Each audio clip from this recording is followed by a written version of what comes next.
এই মুহূর্তের সবথেকে বড় খবর, আসন্ন লোকসভা নির্বাচনে তমলুক, কৃষ্ণনগর এবং অভিষেক বন্দ্যোপাধ্যায়ের এলাকা ডায়মন্ড হারবার থেকে বিজেপির প্রার্থী কে হচ্ছেন তা নিয়ে রাজ্য রাজনীতিতে চলছিল জোর জল্পনা। এবার সেই জল্পনারই অবসান। অধিকারীগড় তমলুক বিজেপি প্রার্থী কে হবেন এই নিয়ে দীর্ঘদিন ধরেই জল্পনা কল্পনা চলছে। সম্ভাব্য প্রার্থী হিসাবে উঠে এসেছে কলকাতা হাইকোর্টের প্রাক্তন বিচারপতি অভিজিৎ গঙ্গোপাধ্যায়ের নাম। ইতিমধ্যেই জনসংযোগ শুরু করে দিয়েছেন তিনি। আর এবার এই খবরে কার্যত শিলমোহর দিলেন রাজ্যের বিরোধী দলনেতা শুভেন্দু অধিকারী। সম্প্রতি বিজেপির তমলুক সাংগঠনিক জেলা কমিটির নেতৃত্ব এবং দলের পঞ্চায়েত পদাধিকারীদের নিয়ে 24 লোকসভা নির্বাচনের প্রস্তুতি সভা। শুভেন্দু অধিকারীর পাশাপাশি সেই সভায় উপস্থিত ছিলেন অভিজিৎ গঙ্গোপাধ্যায়ও। দলীয় সূত্রে জানা যাচ্ছে, এই সভাতেই শুভেন্দু জানিয়েছেন তমলুক কেন্দ্রের প্রার্থী হিসেবে একটিই নাম প্রস্তাব করা হয়েছে।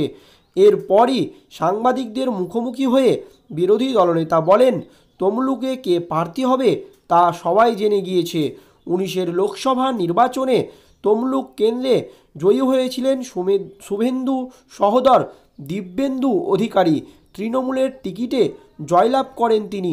তবে শুভেন্দু বিজেপিতে যোগ দেওয়ার পর অধিকারী পরিবারের সঙ্গে জোড়াফুল শিবিরের দূরত্ব তৈরি হয়েছে। আনুষ্ঠানিকভাবে বিজেপিতে যোগ দেন তমলুকের বিদায়ী সাংসদ তথা শুভেন্দু অধিকারীর ভাই দিব্যেন্দু অধিকারী। 24 লোকসভা ভোটের আগে দলে যোগ দিলেও দিব্যেন্দুকে তমলুক কেন্দ্র থেকে দাঁড় করাচ্ছে না গেরুয়া শিবির। এ প্রসঙ্গে শুভেন্দু বলেন, কোনো পদ দায়িত্ব ছাড়া 24 লোকসভা ভোটে কাঁথি এবং তমলুকে একজন বিজেপি কর্মী হিসাবে কাজ করতে চান দিব্যেন্দু। গেরুয়া শিবির তার সেই ইচ্ছা পূরণ করবে বলে জানান বিরোধী দলনেতা শুভেন্দু অধিকারী। এছাড়াও কৃষ্ণনগরে তৃণমূল সাংসদ মহুয়া মৈত্রের বিরুদ্ধে বিজেপির প্রার্থী কে হতে চলেছে তাতেও বিরাট চমক দিচ্ছে বিরোধী দলনেতা শুভেন্দু অধিকারী। ভোটের মুখে আরও এক বড় চমক বিজেপির।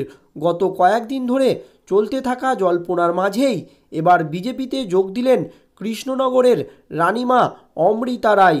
নদিয়ার কৃষ্ণনগরে বিজেপির লোকসভা নির্বাচনী কার্যালয়ে শুভেন্দু অধিকারীর হাত ধরে পদ্ম শিবিরে যোগদান করেন কৃষ্ণনগরের রাজবধূ। গত কয়েকদিন ধরেই জল্পনা চলছিল রানিমার বিজেপিতে যোগদান ঘিরে। অবশেষে সেই জল্পনায় সত্যি হলো। তাহলে কি এবার মহুয়া মৈত্রের বিরুদ্ধে কাঁটায় কাঁটায় টক্কর দেওয়ার জন্যই কৃষ্ণনগরের রানিমাকেই বেছে নিতে চলেছে শুভেন্দু অধিকারী? শুভেন্দুর হাত ধরে বিজেপিতে কৃষ্ণনগরের রানিমা পদ্ম শিবিরে যোগদান করেই অবশ্য রানিমা অমৃতা রায়কে জানিয়ে দিলেন, আমার পাশে সবাই থাকুক, আমাকে সাপোর্ট করুক, আমি নিশ্চয় জিতে ফিরব। যদিও কৃষ্ণনগর থেকে এখনও আনুষ্ঠানিকভাবে কোনো প্রার্থীর নাম ঘোষণা করেননি বিজেপির শীর্ষ নেতৃত্ব, তবে শুভেন্দুর হাত ধরে বিজেপিতে যোগদান করেই যথেষ্ট আত্মপ্রত্যাশী কৃষ্ণনগরের রানিমা। বললেন, আমি রাজনীতির লোক নয়, কিন্তু আমি নিজের 1000% দিয়ে চেষ্টা করব যাতে সমাজ ভালো থাকে, যারা বঞ্চিত তাদের যেন মঙ্গল হয়, যাতে তারা আর বঞ্চিত না থাকেন। তাহলে কি কৃষ্ণনগর থেকে লোকসভা ভোটে রানিমাকেই প্রার্থী করতে চলেছে বিজেপি? এই কথাই কি ঠিক? প্রসঙ্গত এদিন সন্ধ্যায় শুভেন্দুর হাত ধরে বিজেপিতে যোগদান এবং তারপরই রানিমার মুখে জয়ের বিষয়ে যে আত্মপ্রত্যাশা শোনা গেল তা থেকে স্পষ্ট বোঝাই যাচ্ছে কৃষ্ণনগর থেকে প্রার্থী হচ্ছেন এই রানিমাই। তাতে সেই জল্পনা আরও কিছুটা বাড়ল বলে মনে করছে রাজনৈতিক মহল।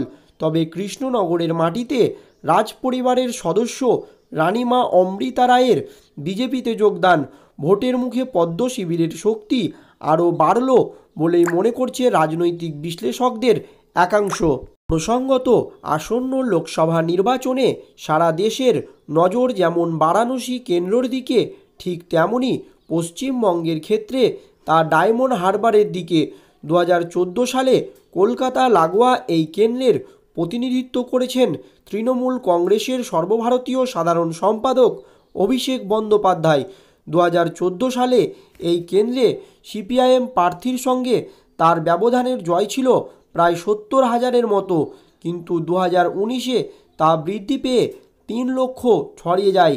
একটা সময়ে এই ডায়মন্ড হারবার কেন্দ্র থেকে সাংসদ হিসেবে কাঁপাতেন জ্যোতির্ময় বসু, আমল দত্তের মতো সাংসদরা। প্রায় 42 বছর এই কেন্দ্র দখল করে রেখেছিল তারা। 2009 সালে সিপিআইএমের হাতছাড়া হয় ডায়মন্ড হারবার। 2021-এর বিধানসভা নির্বাচনে এই কেন্দ্রের অধীনে থাকা 7টি বিধানসভা কেন্দ্রই তৃণমূল বিপুল ভোটে জয়লাভ করে। সেখানে বিজেপি কার্যত দ্বিতীয় স্থানে উঠে আসে। এহেন ডায়মন্ড হারবার থেকে বিজেপি এবার কড়া প্রতিদ্বন্দ্বিতা করতে 3 জনের নাম বেছে নিয়েছে বলে সূত্রের খবর। সেই নামগুলির মধ্যে রয়েছে সোনালী গুহর নামও। বাম জামানার সর্বদা মমতা বন্দ্যোপাধ্যায়ের ছায়াসঙ্গী হিসাবে থাকতেন সোনালী গুহ। সেই সোনালী গুহ প্রয়াত জ্যোতির্ময় বসুর নির্বাচনী কেন্দ্র সাঁতরাগাছি থেকে জয়ের পর তাকে বিধানসভার উপাধ্যক্ষ করেন মমতা বন্দ্যোপাধ্যায়। কিন্তু 2021 সালে এর বিধানসভা নির্বাচনের আগে তিনি বিজেপিতে যোগ দেন। মধ্যে তিনি রাজনীতিতে নিষ্ক্রিয় হয়ে পড়েছিলেন, তবে বছর খানেক আগে তিনি ফের সক্রিয় রাজনীতি শুরু করেন। এছাড়াও যার নাম নিয়ে বিজেপি আলোচনা করছে বলে খবর, তিনি হলেন শঙ্কুদেব পাণ্ডা। তিনি তৃণমূলের ছাত্র পরিষদের সাধারণ সম্পাদকের দায়িত্ব পালন করেছেন। 2019-এর লোকসভা নির্বাচনের আগে তিনি বিজেপিতে যোগ দেন। সূত্রের খবর, তার নামও আলোচনায় এলেও বিজেপির রাজ্য নেতৃত্বের একটা অংশ এই নামে আগ্রহী নয়। তৃতীয় যার নাম উঠে এসেছে তিনি হলেন রাজশ্রী লাহিড়ী। MBA পাস রাজশ্রী বাংলায় টেলিভিশনের বিতর্কের পরিচিত মুখ। তাকে দেখা যায়, তবে চিৎকার করার পরিবর্তে তথ্য ও পরিসংখ্যান দিয়ে তৃণমূলের যুক্তিকে খণ্ডন করার চেষ্টা করেন তিনি। তবে সূত্রের খবর, ডায়মন্ড হারবার নিয়ে বিজেপি 3টি নাম নিয়ে আলোচনা করলেও তাদের মধ্যে কিন্তু রয়েই গিয়েছে, যদি ডায়মন্ড হারবারে বাম ও কংগ্রেস সমর্থিত প্রার্থী হিসাবে ভাঙড়ের বিধায়ক নওশাদ সিদ্দিকী লড়াইয়ে সামিল হন, তাহলে বিজেপি চতুর্থ প্রার্থীর নাম নিয়ে আলোচনা করতে পারে। প্রসঙ্গত, ডায়মন্ড হারবার কেন্দ্রে সংখ্যালঘু ভোটের সংখ্যা প্রায় 53%। ফলে নওশাদ সিদ্দিকী যেখানে দাঁড়ালে তিনি সংখ্যালঘু ভোট ভাগ করার মতো জায়গায় যেতে পারেন। সেক্ষেত্রে বিজেপির প্রার্থী তালিকায় দেখা যেতে পারে হিন্দুত্ববাদী কোনো নেতাকে।